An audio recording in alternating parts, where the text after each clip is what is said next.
Nous recevons aujourd'hui au stand du quotidien El Moudjahed, à la 25e édition du SILA, la directrice du centre culturel bibliothèque Sophia d'Oran, Madame Leila Tensi.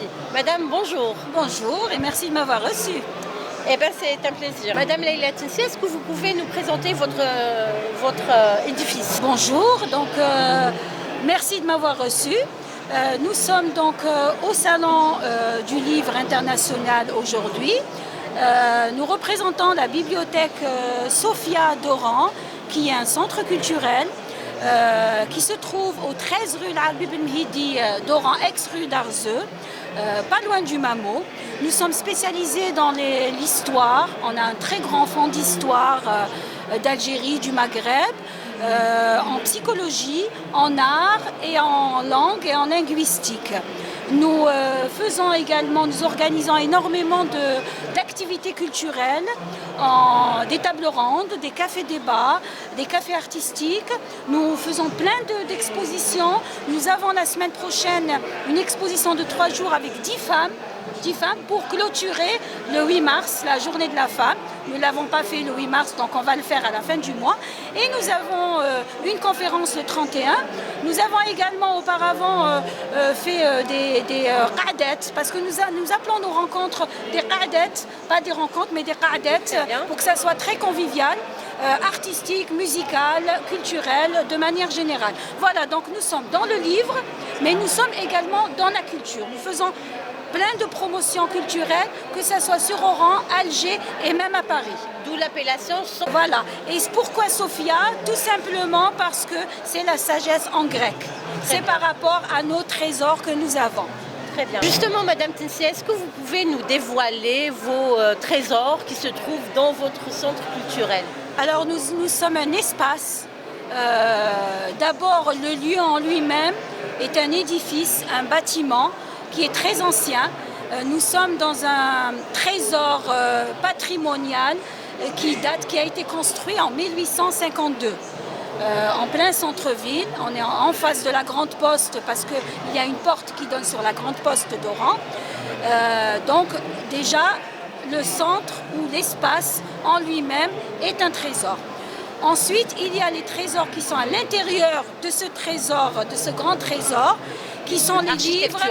D'abord, il y a toute l'architecture qui est sous forme d'arc, il n'y a qu'à voir les photos. Nous allons vous envoyer les photos. Et ensuite, nous avons le contenu sous forme de documents, des documents qui datent nous avons des éditions très anciennes, des livres dans les éditions sont 1600 et quelques, 1800 qui datent de plusieurs siècles. Nous avons également des journaux très anciens dans El Moudjahed parmi les premières années de son existence. Et bien sûr, il y a toute une histoire dans ce lieu parce que c'est un lieu où il y avait jadis les anciens d'Oran qui venaient dans ce lieu et qui reviennent quand ils ont l'occasion en pèlerinage. Donc voilà, sur le plan trésoriel ou patrimonial. Par contre, il y a aussi le côté trésor, parce que le mot trésor n'est pas toujours lié au passé, mais il y a aussi le trésor d'aujourd'hui et le trésor de demain, qui sont tous les gens qui viennent, parce que nous mobilisons pour la relation humaine, pour les personnes qui sont là. Souvent, ce sont des personnes zawaliyennes, kimerkolo, pauvres, et qui viennent chercher un document, qui viennent assister à des conférences, assister à un concert de musique. Et pour nous, c'est des trésors, parce qu'ils viennent de loin. Ils viennent d'Alger, ils viennent de Khenchla, ils viennent du sud. Et pour nous, c'est vraiment, ces personnes-là sont des trésors. Et nous misons beaucoup sur ces personnes-là. Justement, ces trésors que vous venez de nous dévoiler, est-ce qu'ils sont accessibles aux visiteurs de la bibliothèque Sophia? Et comment font pour avoir ces documents? Pour nos manuscrits et nos documents très anciens, le public a accès ou bien directement, ou bien de manière, je vais dire pas virtuelle, mais de manière, oui, virtuelle par les réseaux sociaux et Instagram. J'en profite pour annoncer notre page Facebook Bibliothèque Sophia ou Leila Tensi, Instagram Leila Tensi également. Nous avons également un site internet avec lequel nous avons beaucoup travaillé durant la pandémie, qui est cdesoran.org. Donc les gens peuvent accéder via Google au site internet, relever les codes ou les références du document, qu'ils soient anciens, manuscrits ou autres, et venir les consulter sur place. Il y a des documents qui sortent et évidemment des documents qui ne sortent pas. Pour les manuscrits, tout est accessible, que ça soit de manière directe ou bien de manière indirecte, c'est-à-dire que nous allons chercher le document, les personnes viennent, ils photographient, on peut aussi faire des photocopies pour les documents qui sont photocopiables, sinon il y a les moyens technologiques actuels. Madame Tensi, à l'instar des autres secteurs, le secteur de la culture a été énormément touché par la crise sanitaire qui a duré 2 ans à travers le monde. Comment vous avez pu traverser cette époque? Alors malheureusement, depuis 2 ans, le secteur de la culture et de l'art ont été touchés par cette grande pandémie. Pendant 2 ans, on n'a pas pu voir les gens. Pendant 2 ans, on a été loin de ce qu'on aime. Pour nous, c'est nos lecteurs, c'est nos amoureux de la lecture, c'est nos artistes, c'est nos intellectuels avec lesquels nous avons tissé des liens, mais des liens différents, des liens d'aujourd'hui ou d'avant. Nous ne nous sommes pas arrêtés, heureusement.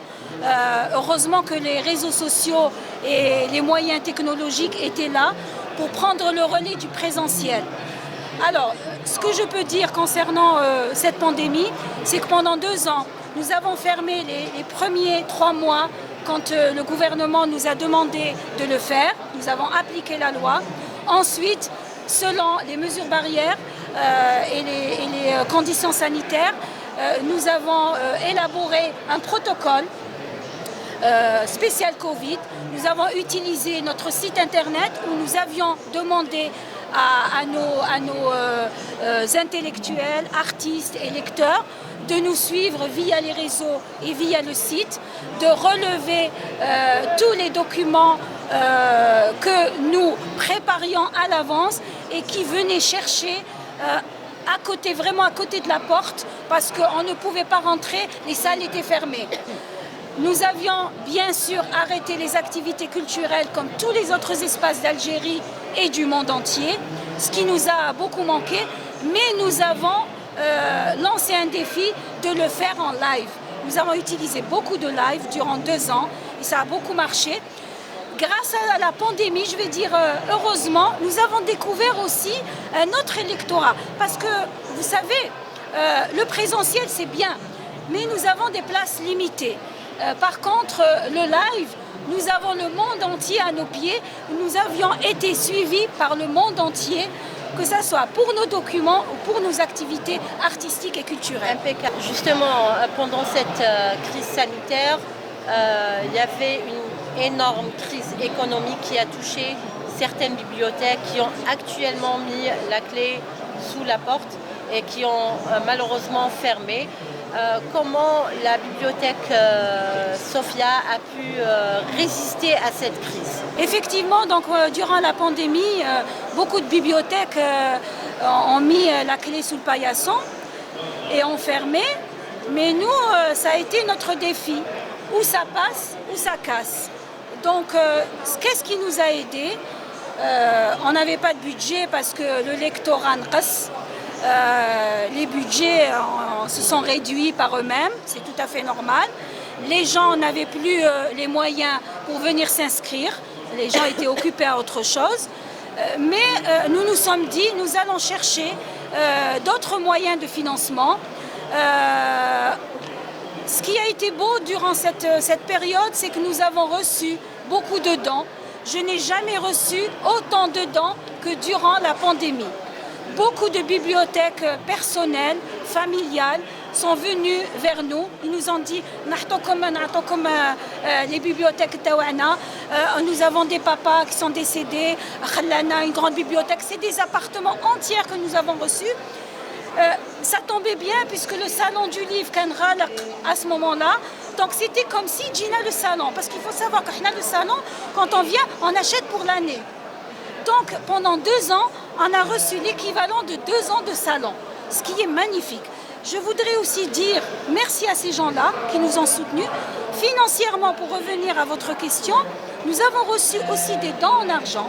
Je remercie tous les artistes qui nous ont aidés, mais vraiment pour d'abord les documents, l'achat des documents, pour l'organisation des activités culturelles et pour aussi quelques travaux de peinture que nous avons effectués en décembre dernier. Je remercie tous les gens qui nous ont aidés et souvent ce sont des personnes qui n'ont pas beaucoup de moyens. Vraiment, il dit 50 dinars, il dit 1000 dinars, c'est magnifique. Et ce qui nous a tenu, ce qui nous a aidé à tenir, eh ben, c'est tout cet amour. Et je dis souvent, peu importe si je suis une fleur bleue, je vivrai d'amour et de chansons.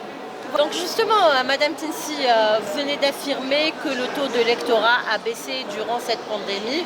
Il y a quelques jours, lors de l'inauguration de la 25e édition du SILA, il y avait le Premier ministre, M. Ayman Ben Abdelrahman, qui a appelé les acteurs économiques du secteur à relever le défi et à élever le taux de lectorat. Justement, au niveau de votre bibliothèque, comment vous allez œuvrer pour prendre ce défi?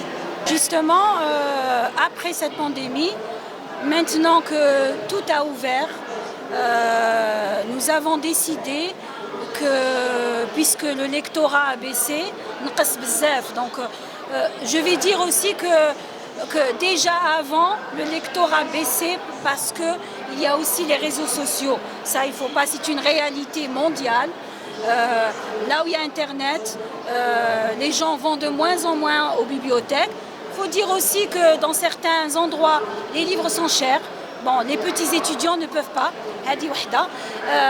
Donc parmi les solutions que nous avons décidé d'employer, d'abord, il faudra que nous sortions de nos murs. J'ai commencé à le faire depuis cette année. Donc on sort, on va à l'université d'Oran, on vient à Alger, nous utilisons les réseaux sociaux, nous faisons beaucoup de publicité. Alhamdoulilah, il y a aussi les médias algériens qui nous aident énormément. Je peux en citer, donc il y a la radio d'Oran, la radio d'Alger, la chaîne 3, etc. qui nous médiatisent énormément. Je les remercie également en passant. Voilà, il faut sortir de ces murs. Il faut continuer à lancer ce défi pour remonter le lectorat. Le livre n'est pas mort. Ça, il faut le dire, le livre n'est pas mort. Il y a toujours, malgré qu'il y a des livres en PDF, il y aura toujours des gens qui voudront venir toucher le livre, le sentir, parler avec les textes, parler avec les auteurs. Je dis souvent que les écrivains sont des êtres vivants et on a besoin des bibliothèques. Rien que pour venir dans une salle de travail, s'asseoir dans le calme, oublier son quotidien, oublier son pain qu'on court derrière tous les jours et venir prendre un livre et vivre un bien-être parfait. C'était Leïla Tinsy, directrice du Centre culturel Bibliothèque Sophia d'Oran. Merci Madame Tinsy de nous avoir consacré du temps. À moi de vous remercier. Et voilà, ça a été un plaisir d'être parmi vous aujourd'hui, après 2 ans de pandémie et dans le stand d'El Moujahid avec tous mes amis. Merci beaucoup.